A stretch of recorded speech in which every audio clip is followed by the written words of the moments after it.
দীর্ঘ এক মাস সিয়াম সাধনার পর আমরা রমজানের সংযম ও ত্যাগের শিক্ষা নিয়ে আজকে এখানে উপস্থিত হয়েছি।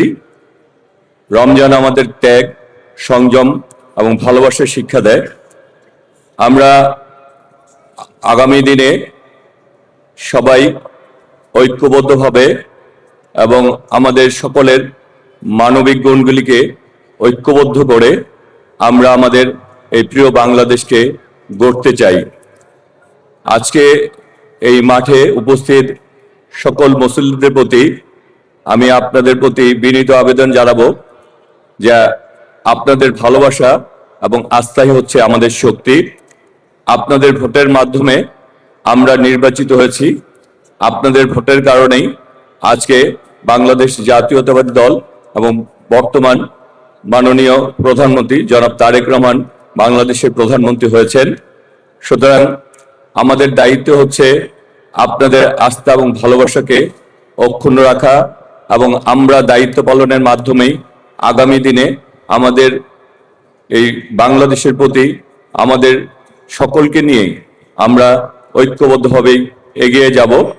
আজকে এখানে দাঁড়িয়ে আমি প্রথমেই এই বাংলাদেশের জন্য যে লাখো শহীদ রক্ত দিয়েছে, শহীদ হয়েছেন এবং বাংলাদেশের গণতন্ত্রের জন্য যারা আত্মাহুতি দিয়েছেন, জুলাই আগস্ট গণ অভ্যুত্থানে যারা শহীদ হয়েছেন এবং শহীদ শরীফ ওসমান হাদি সহ যারা আমাদের এই পার্শ্ববর্তী এলাকায় যে সকল মুরব্বী আমাদের মাঝে ছিলেন আজকে নাই, এবং আমাদের পিতামাতা সহ আত্মীয় স্বজন যারা আমাদের মাঝে ছিলেন আজকে নাই, আমি সকলের আত্মার মাগফিরাত কামনা করছি এবং আপনাদের কাছে সকলের জন্য দোয়া প্রার্থনা করছি।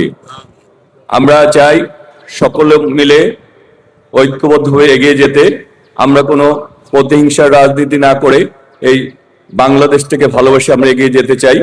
আমি জাতীয়তাবাদী দলের একজন কর্মী, আপনাদের এলাকার সন্তান, ঘরের ছেলে হিসাবে আমি চাই যে আমরা সকলে মিলে আমরা ঐক্যবদ্ধতে যাতে থাকি। আমরা চাই আমাদের এই ঢাকা ৯কে গড়ে তুলতে, সেই ব্যাপারে সকলের সহযোগিতা কামনা করছি।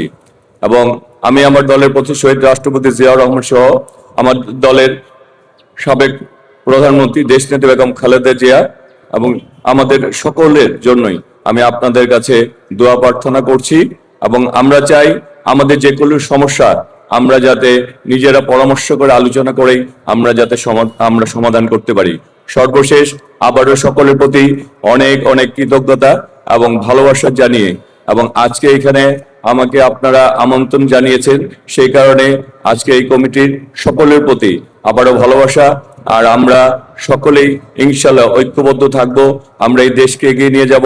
আমরা সকল যে কোনো বিশৃঙ্খলা এবং থেকে নিজেদেরকে পরিত্যাগ করে আমরা সকলে মিলে সুন্দর বাংলাদেশ গড়ব, যেই বাংলাদেশ আমাদের সকলের হবে, সকলের অধিকার সমান হবে, সেই প্রত্যাশা রেখেই আজকের মতো বিদায় নিচ্ছি।